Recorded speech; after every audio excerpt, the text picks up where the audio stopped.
উজু করে দাঁড়িয়েছি, সুবহানাল্লাহ বিহামদিহি। তো আমরা কাঁধে নিয়ে খেলবো তো দূরের কথা, আমরা অনেকে বাচ্চাদেরকে মসজিদে দেখলেই রেগে যাই, আছে না নাই? অনেক মুরব্বীরা আছে মসজিদে বাচ্চা দেখতে পারে না, দেখবেন হ্যাঁ, খিটখিটে মেজাজের হয়ে যায়, রিয়্যাক্ট করে।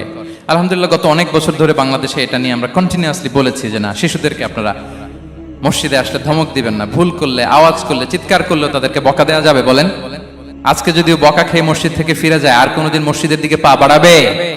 ও যাবে ক্লাবে, হ্যাঁ, ও যাবে গানের কনসার্টে, আর ফেরাতে পারবেন মসজিদে? আর আসবে না। খবরদার, আপনার একটা ধমকের কারণে মসজিদমুখী কোনো শিশু যেন অন্যদিকে না যায়। বুঝাবেন যে আব্বু এটা আমাদের ইবাদত গাহ, পবিত্র জায়গা, এখানে দুষ্টামি করতে হয় না, আওয়াজ করতে হয় না, আল্লাহ তোমাকে অনেক গুনাহ দিবে। গুনার ভয় দেখালে কিন্তু বাচ্চারা দুষ্টামি করে না, দেখবেন, ঠিক কিনা বলেন? এই সেন্সটা তাদের আছে, এভাবে বুঝাবেন।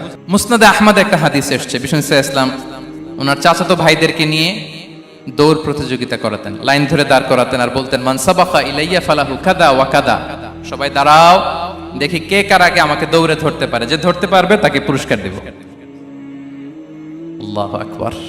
এবং বিশ্বনবীর এই কথা শুনে সবাই দৌড়ে যে বিশ্বনবীর ঘাড়ের উপর উঠতো, বুকের উপর উঠতো, ঝাঁপিয়ে পড়তো, বিশ্বনবী সবাইকে ধরে আগলে নিতেন, প্রত্যেকের গালে চুমু খেতেন। পড়েন সুবহানাল্লাহ। এই ছিল শিশুদের প্রতি বিষ্ণু ইসলামের আচরণ।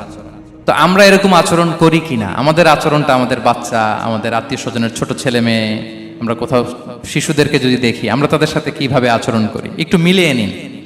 কার আচরণ কেমন, এরকম করেন কিনা আমি আর জিজ্ঞেস করতে চাইলাম না, জাস্ট আস্ক ইউরসেলফ, নিজেকে জিজ্ঞেস করুন যে আমরা আমাদের বাচ্চাদের সাথে এরকম আচরণ করি কিনা। সাহাবারা তো সবচাইতে বেশি বিশ্বনবীর সঙ্গ পেয়েছেন, তাই না?